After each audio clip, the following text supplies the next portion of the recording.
Welcome to Coast Vue, the show that every single day celebrates the men and women who are making coastal Mississippi such a special place to live, work, and play. Listen, I am honored to have the opportunity to talk to so many different people who are making tremendous contributions to coastal Mississippi. I think about people in the nonprofit sector, people in the private sector who are committing so much of their energy and volunteerism to helping fill gaps in this community in so many different ways. It's one of the reasons why our community is so resilient. You know, I think about the chambers and the work that they do in their respective communities. And if you're a regular listener to Coast Vue, you know that the chambers, the way I talk about them today, it's not your father's chamber anymore. They're involved in community building. They're involved in economic development projects. They're really, as I often say this about so many public servants in this community, they're jacks of all trade. They do the typical role of the chambers. They're really focused on the business community and helping represent businesses, small and large. But they're really focused on helping build better communities.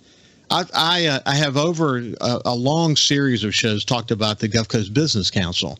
I was fortunate to be one of the founding board members of the Business Council, something we really felt we needed after Hurricane Katrina. There had been other organizations that were sort of regionally focused, but that were more like dinners or lunches. You know, they weren't really focused on. There was a lot of camaraderie, don't get me wrong, and a lot of networking took place, but they were not really focused on understanding the potential of coastal Mississippi. And one of the things that Katrina did for us is it gave us a vast understanding of what it takes to be competitive. And we were in a very uncompetitive situation coming out of Katrina. So we had to dream big. We had to build infrastructure. We had to talk about leadership in ways we've not done before. Haley's book, The America's Great Storm, captured all that in such a superb way. But it was unlike anything any of us had ever seen before, the way we came together to rebuild this community and give us an opportunity to succeed. We felt the Business Council was important because it represented not only the large businesses of coastal Mississippi and gave their CEOs an outlet to think regionally, but also any business that wanted to be a member of the Business Council. And I would say the Business Council has done a terrific job of understanding where the opportunities are going to be in the future. We talk a lot about the new economy here and the opportunities to build the kind of communities that people want to come to. We've got an engaged business community now, and the chambers have their roles and other organizations have their roles, but the Business Council has this role more on sort of a regional standpoint, representing the state in the legislature in some very important ways, and state leaders included. You've heard my conversations with Ashley Edwards, the former president and CEO. We've had so many great conversations about the unbelievable potential of this great community. When Ashley decided to move into the private sector, I was proud of him. I think he deserves to have private sector success now. It opened up an opportunity for someone to come into this role to be a new and invigorated, innovative leader for coastal Mississippi. And when it was announced that Jamie Miller, my old friend Jamie Miller, I got to know him after Hurricane Katrina. He actually came over and did some work with us after the oil spill when I led the oil recovery planning efforts for Governor Riley in Alabama. And then, we know him from his time at the Bureau of Marine Resources. He more recently was at the MDA. I am pleased to have the new president and CEO of the Business Council, Jamie Miller, with me for the whole show today. Jamie, how you doing, my friend? I'm doing great. Thanks for having me, Ricky. Good to be back on the coast full time now. Yeah, no. Well, look, man, we're going to tell your whole story, but you and I chatted just a little bit. The time we spent together after Katrina, the time we spent together over in Alabama, was important time for you. You worked with Congressman Stephen Palazzo's office. You had multiple roles there.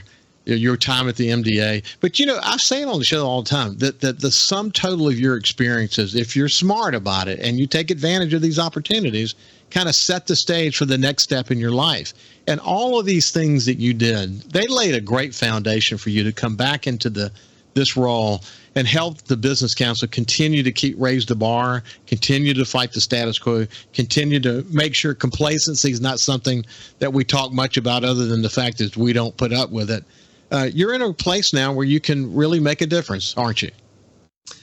Yeah, I believe I am. And that, frankly, as I went through, started to consider the opportunity to come back into this role, it was really conversations with the executive committee and other members in the community that convinced me once again that so much of the good work that goes on in other parts of the state is really driven locally by business and community and civic minded people. And there's no doubt the Business Council gives me that opportunity. And so it just, as I continue to think about the opportunity and coming back to the coast, it just got me really excited and fired up about it. So, yeah. Well, you know, what's interesting, one of the things we talked about early on, and this is so pleased so many years later that it's still the case. One of the challenges I think always has been to, when you have an organization like this, not letting it get stale. I mean, the way you keep it from getting stale is you keep focus on strategic planning and opportunities in the future and keeping coastal Mississippi competitive. But what we talked about was CEO involvement has to always be the thing that rules the day. We don't want, certainly others can be involved as well, but when you have the top person, whether it's a privately owned business, whether it's a public company, it doesn't matter. Having the CEO involved, because they bring resources, they bring incredible knowledge, they bring experience, it makes a big difference. When you look at the the makeup of the board today, it's a dream team of CEOs from across the coast. You coming in hitting on all cylinders, given the people who are already engaged around the Business Council's effort. That had to have been a big selling piece for you. It was. I mean, frankly, it was a little intimidating. I mean, I had been in rooms with those folks and worked with them for, many years on different projects. But to be this close, to work directly with them on aligned agendas, it was the exciting part about it. But also, it's these, men and women who, lead places like Ingalls and Hancock Whitney and Yates, and there are many of them. They've had tremendous success and they've given back tremendously to the community, and the bar is very high for them. And I know that the expectations are high for them, and I want to meet those expectations. But leveraging what they've already done on the coast and their investment, which to me is the huge opportunity to leverage the work and the commitment that they have, is where we're going to see our greatest successes. And not just them, but there are many others on the coast that have done great things and are still committed to seeing the coast grow. So those are the things that get me excited about the opportunity I have, is that it's not about me. I mean, I'm probably 15 years ago, it was about me and building a career and trying to be in all the right places. But this time it feels more about what we can do together and kind of, the old phrase, kind of linking arms together and moving forward. So. Well, that's part, and you're right. I mean, when we're young in our career, we're really focused on where the next experience, the next opportunity is going to come. And then we make some kind of transition along the way where you start to say, okay, now this is what a maturing leader looks like. This is this opportunity now to take all this experience that I've gained and be able to give it back to the community in a way that I don't care who gets the credit. We're just trying to build a better, stronger region here in coastal Mississippi. Hey, let's take a step back for just a second. Your wife, Kelly, and you've been together over 20 years. You got 3 kids. In my quick research about your kids, incidentally, they're smart as hell and doing really good with their lives. Why don't you kind of give us a feel for your family? Sure, I'd love to. It's a huge part of what makes me tick, obviously, and huge part of any success I've had.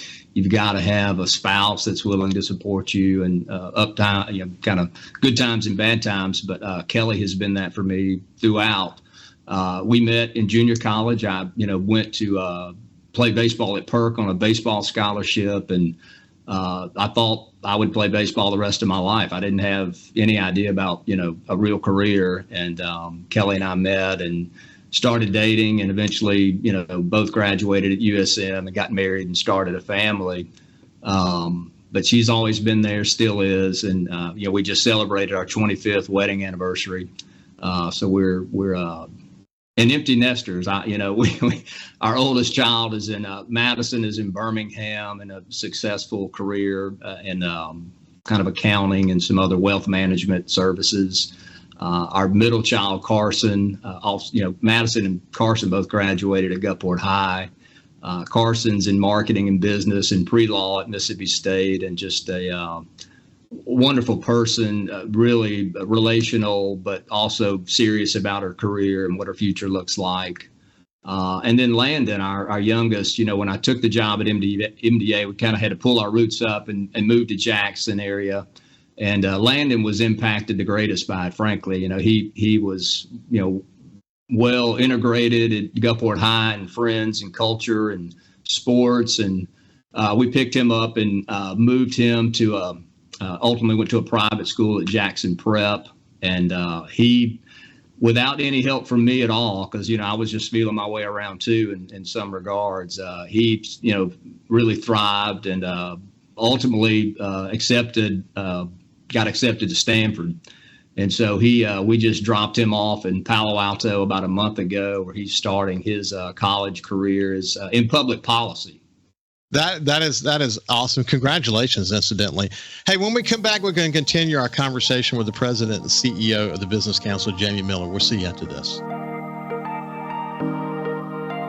Welcome back to Coast Vue. We're spending time getting to know better Jamie Miller, who's the new president and CEO of the Business Council. And before we went to break, talked about his wife and him celebrating the 25th wedding anniversary.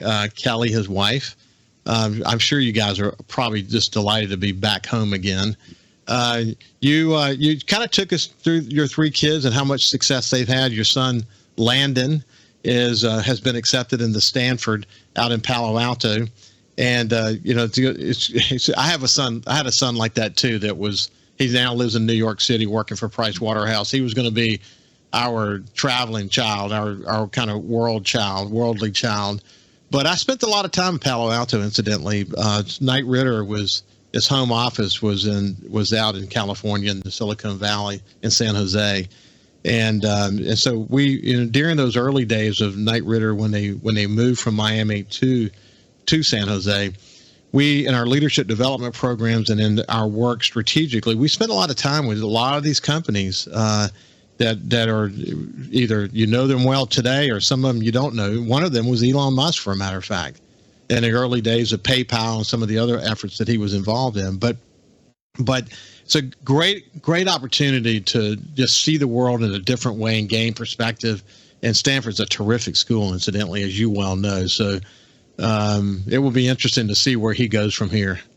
Yeah, well, we're anxious to get him home for Thanksgiving.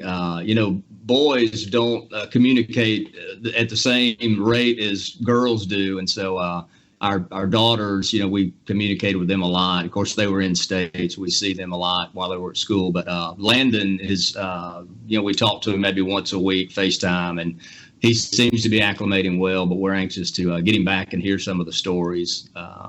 Hey, look, from my experience, Ann and I will tell you that it doesn't mean he doesn't love you. He loves you completely, but that he's focused in developing his new world. And, man, the world is his oyster, and it'll be interesting to see where he goes with that. But anyway, congratulations on your kids doing so well, and I'm glad that you're making it back home again. But you know what? To be raised on the coast and then to have this opportunity to lead the Business Council, when you see all these points in between, it's amazing how fast time flies. But that's got it. When you talk about this being home for you, it makes a big difference, doesn't it? It does. And I think coming home this time, I spent a little time in DC, although I was commuting, family was still here in Gulfport. But, leaving 5 years ago, I was not sure. In fact, I didn't think I would ever come back to the coast. I just thought my career would stay in Jackson or maybe lead somewhere else. And so there was a lot of thought and kind of contemplation about coming back home. We were excited about it, but at the same time, trying to, do you plug in the same ways that you left? You've got this kind of new knowledge and new thoughts about the world in a sense. And so it's not been automatic just to kind of get back and plug in, but in different ways, it's been exciting to kind of realize things we took for granted when we were away from the coast. So we're actually looking forward to some things maybe we didn't participate in or didn't do when we left. So Jamie, it's interesting. I knew you. We worked together both after the oil spill and after Katrina. But the show gives me a chance to dive even deeper. Mm-hmm. And to see that you started your career as a coastal ecologist. I just think that was interesting, given where your career would ultimately take you to be the head of the BMR. But that having that experience that's actually quite important when you think about the natural resources that make up coastal Mississippi and why that's important, why we have to be focused on that. How do you think about that? You know, as you age, I'll be 50 in January, so I'm not an old man, but I'm an older man. When I was 26, when I started that job, I was very eager. It was a great first job for me. It got me into every county, into every bayou, into every, mostly subdivisions across the coast. And it gave me a real good sense of just how important the resources were. I mean, it's, as you know, you're an avid fisherman and you understand everything we have kind of starts in the marsh with the nursery for shrimp, crab, speckled trout, all those things. And that was kind of the foundation that started kind of my beliefs and kind of how I framed the coast. And then moving from there to city, I got hired to the city of Pascagoula to do some, urban planning of sorts and what was hazard mitigation at the time, kind of this resiliency post-storm. Was kind of another layer of a different kind of way of thinking about development and the integration of like development with the landscape. And, looking back, it has added a lot of value to the way I think for sure. But at the time, you don't see that at the time you're doing it. And then moving, from of course, post-storm, the knowledge that I had gained kind of locally and just about the environment and hazard mitigation and storm resiliency served me well as, I got offered to come on with the recovery office after the storm. And then going to D.C., I don't mean to jump ahead on you too far, but going to D.C. post-oil spill, I had walked on those beaches on the islands and Horn Island and Ship and Cat, and I'd been in the bayous and the marsh, and I knew the impact that oil, the potential oil, and just the perception of that was having on the coast. It really gave me that extra fire, I guess, to really try to help if I could. And then coming back to lead the agency after I had served kind of as an entry-level biologist, I think it gave me better perspective to the biologists that work there, the work they do, and trying to integrate, permitting into growing an economy at the same time. The people always say it's a balance, and it is. But I learned how much the coast people love the environment. They're willing to see the economy grow. They're willing to see development, but not at the cost of giving up the other things they love, like the environment, the fishery, seafood, the islands. I mean, just the view that we get to enjoy. So all those things have shaped the way I, think about the coast. And then in this role, hopefully, my time at MDA and kind of purely focused on economic development, hopefully those things will kind of come together in a way that's positive, and that we consider the outcomes that we want for the communities and for everybody. Well, it's interesting. I see so clearly that your background is really well suited for this position, because as we learned after Hurricane Katrina and the work that we did after Hurricane Katrina, it takes so many levels of leadership, both private and public sector, at every level of government from here to Washington, to make something like a recovery effort like we were engaged in go well. And so many intricate financial and grant tools that can be utilized in unique and innovative ways. It takes all that. When we worked together in Alabama, for example, we had over 1,000 people involved in that effort. And you see that you've got to have stakeholder involvement. You've got to have every possible leader that you can get involved. The more, the merrier. The more different points of view, the better. Because then that's democracy. That's the way it works. You want people to have their point of view. and that what will shake out of all those efforts, all those combined efforts, will be a better community, more aligned community around the goals and the opportunities and all of that. I would say that your more recent time at MDA, as I sort of dove into the work that you were doing at MDA, I mean, the opportunity to get to know the state port of Gulfport better, the opportunity to be engaged in the intricate detail involved in multi-year economic development plans, man, that had to have been, and then the political dimension to all that. I mean, both your time in Washington working with Stephen or the work that you did here working with the governor and his staff here at MDA in Mississippi. But it's intricate, isn't it, buddy? I mean, when you see a multi-billion-dollar project being announced in places like the Golden Triangle, those didn't happen overnight. That took an enormous amount of alignment and sophisticated financial tools and a willing potential client that would spend that kind of money. The sum total of all that has been just tremendous to get, hasn't it, in terms of experience?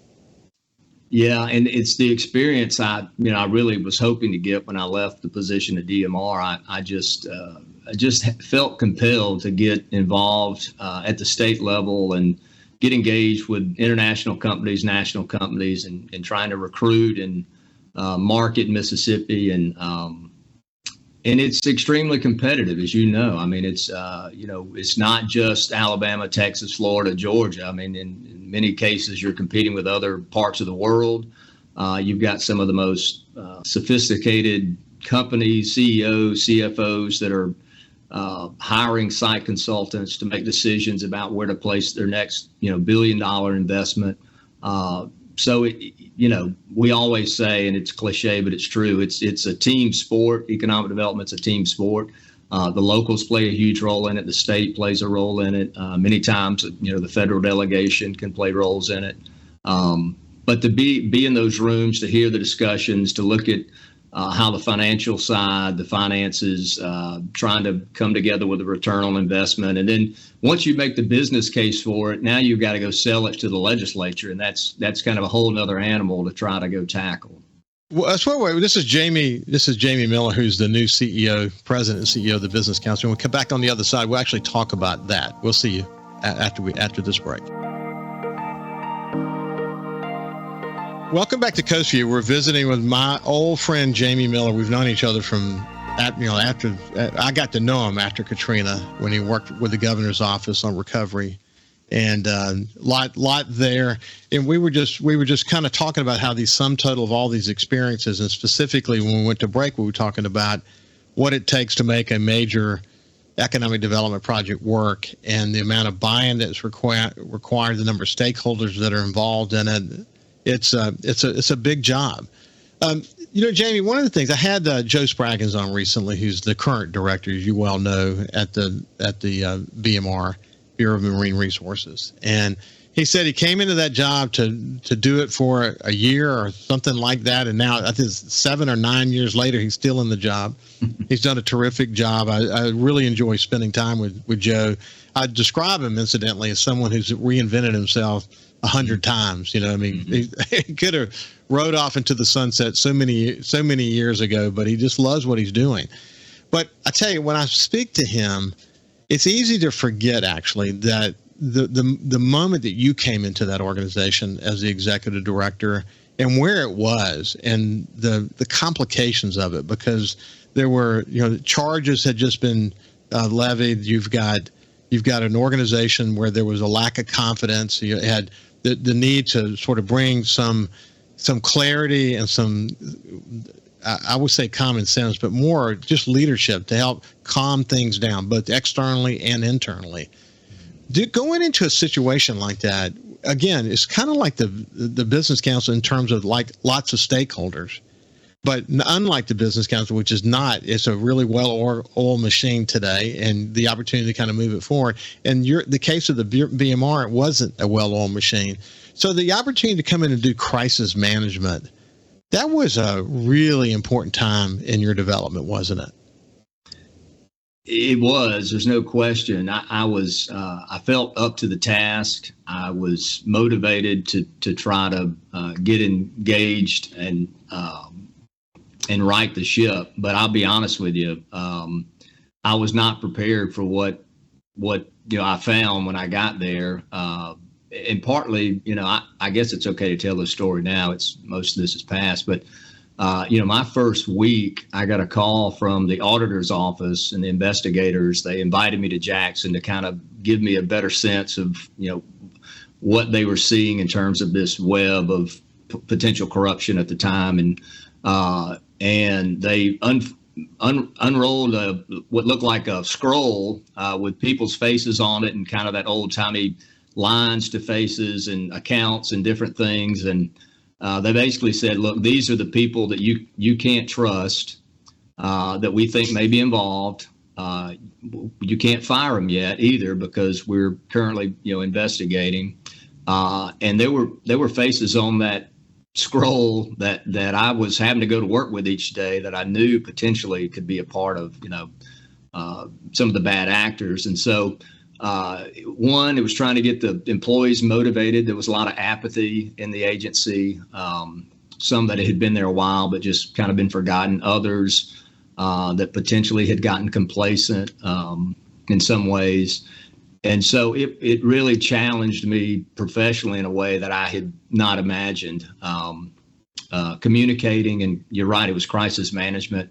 The Sun Herald was extremely, every day was writing an article or producing public documents, and there was kind of a void of the conversation. It was just kind of one-sided, and it took us, months really to kind of get our arms around it.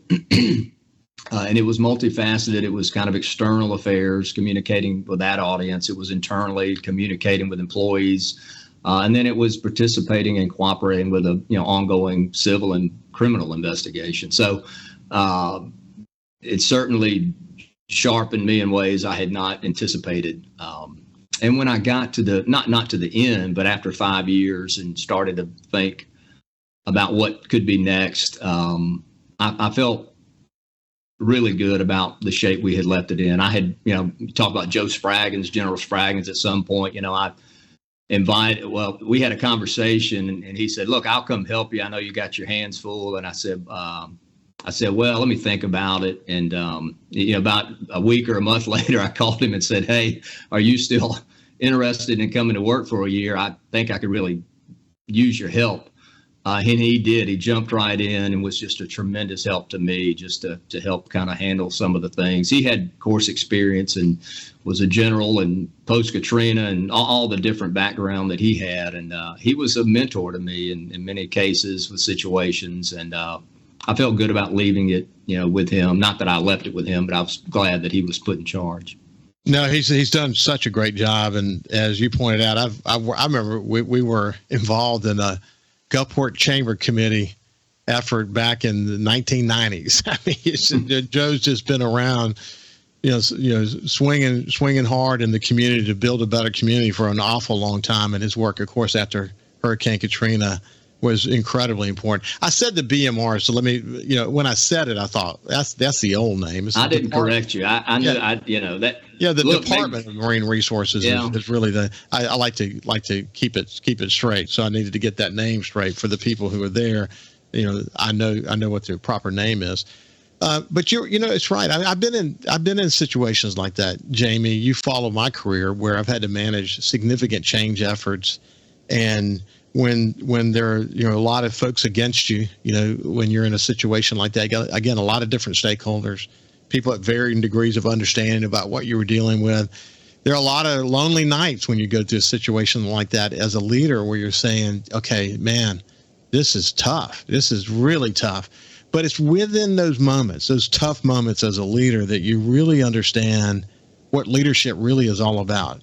Can you vote your conviction on where you want to take the organization? Can you really do that? And then that means if you can, then that means you're going to stand up in front of God and the world and all these stakeholders, and you're going to put a stake in the dirt and say, I believe this is where we need to go.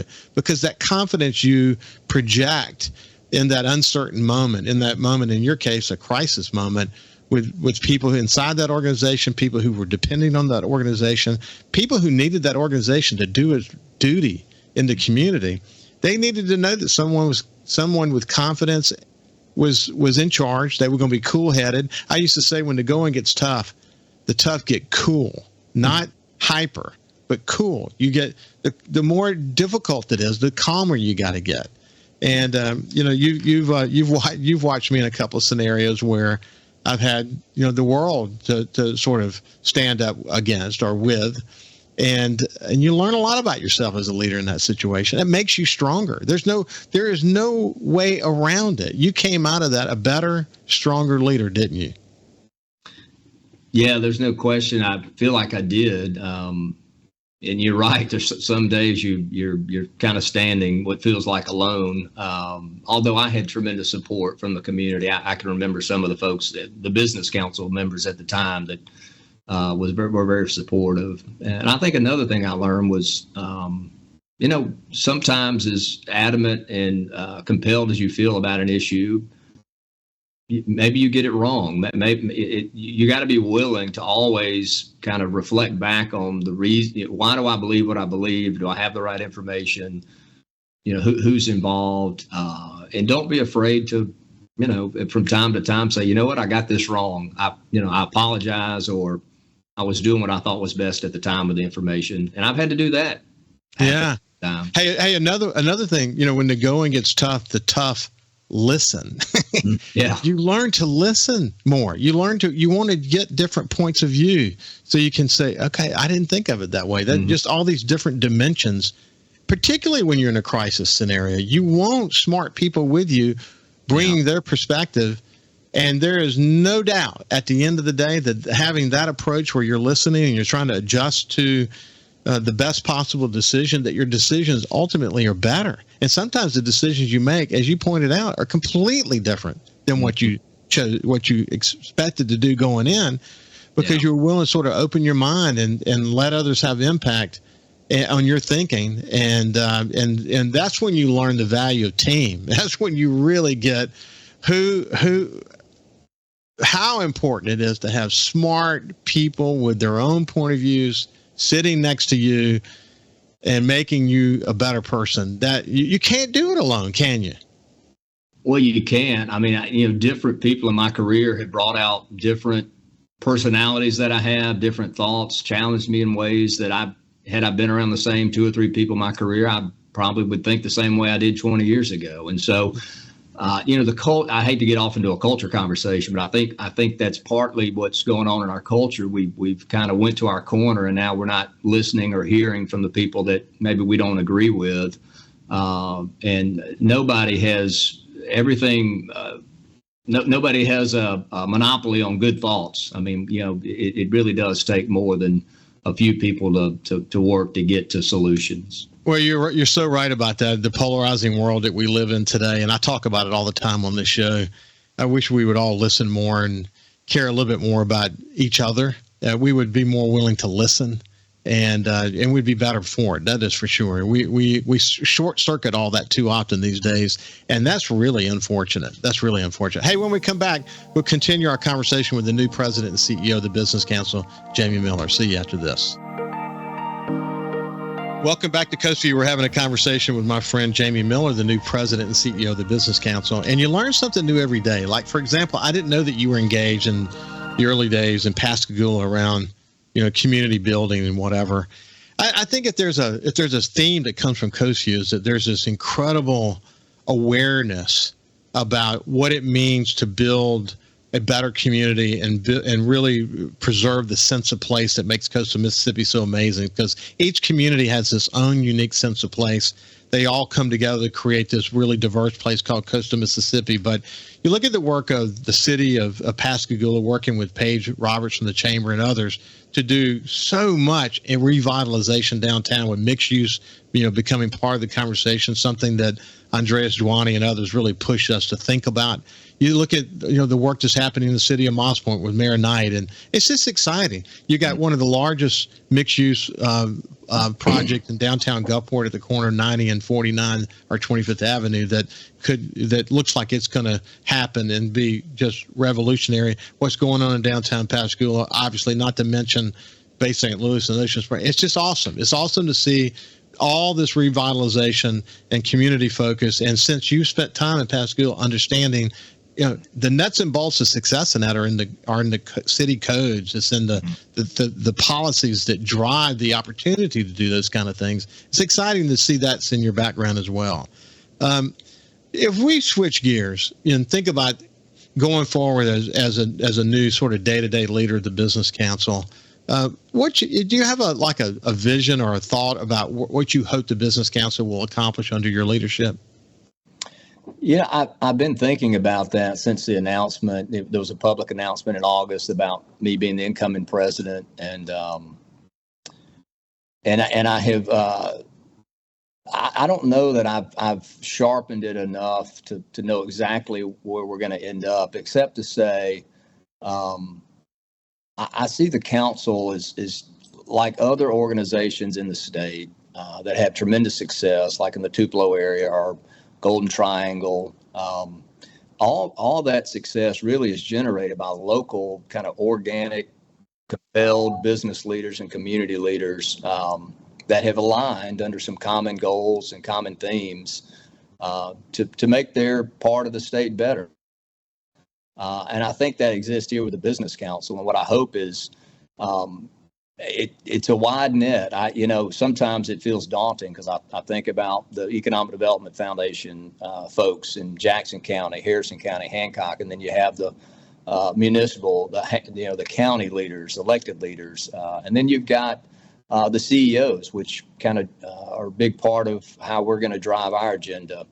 The delegation, the House and Senate, but one thing that has stuck out to me, and I'm not sure how it will fit in the future, but I just remember so much after Katrina, the nonprofits and the volunteers and the capacity that got built within that, how much they did to accomplish things. And I know that's not at the center of the Business Council, but I'm really looking for, hoping that there's a lot of nonprofits that are out there doing great work that we can continue to support in a sense. But I want everybody under the tent. I know that sounds impossible, and maybe it will be, but I tell you, the first 6 months, I'm going to call everybody that I know to call. I'm going to invite them to every meeting. I'm going to sit down and listen. I don't want to get ahead of anybody. I know I don't want to assume I know the issues better than they do. I want to hear from them, but at some point we're going to have to come under some alignment about what we want the coast to look like in 10 and 20 years. And we've got to go sell that outside of the coast. I mean, we've got to kind of get our plan together of sorts, my vision, the council's vision. But it will be a collaboration of from Alabama state line to the Louisiana state line. And we've got to go create some influence or greater influence in Jackson to get some of those things done. So that's kind of where my head is right now. Of course, I need to have a lot of conversations with people, and I hope to do that. If I invite others to reach out to me too along the way. I've been here on the job for not quite a week, and mostly a lot of support. I've had a few people call and say, "Hey, here's what I think you ought to do first," and so it's good. It's good that people are engaged. I hope we can raise the level of engagement and the profile, and ultimately for a better South Mississippi and a better Mississippi. I think it's a smart answer. Don't presume, just because there might have been a plan from the Business Council, there might have been conversations at the Business Council. You have a general idea of where the opportunities are. I mean, that the opportunities are in focusing on the new economy. The opportunities are in helping business and industry in coastal Mississippi expand and to continue to be innovative. I mean, when you've got bookends like Ingalls and Chevron on one side and all the businesses that surround them with Stennis Space Center on the other, and all this incredible hospitality and gaming and all that in between, and we happen to be a coastal community and all that goes with that, the most beautiful sunsets and sunrises in the world here. When you have that, you have something to work with, and you have an incredibly engaged business community. That helps. But as I mentioned a few minutes ago, you also have a lot of small towns that come together to create this economic engine for the rest of the state we call coastal Mississippi. And with those small communities come different ideas and different priorities and different whatever.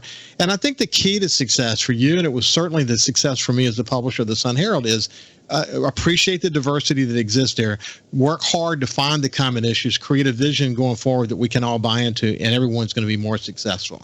We're out of time, Jamie. It's been a pleasure to spend time with you, my friend. Hey, thanks for hosting me. I look forward to doing this again, and give me a little time to get my feet settled, and I look forward to catching up again. We'll come back. This is Jamie Miller, the CEO and president of the Business Council. Have a great day, and we'll see you tomorrow.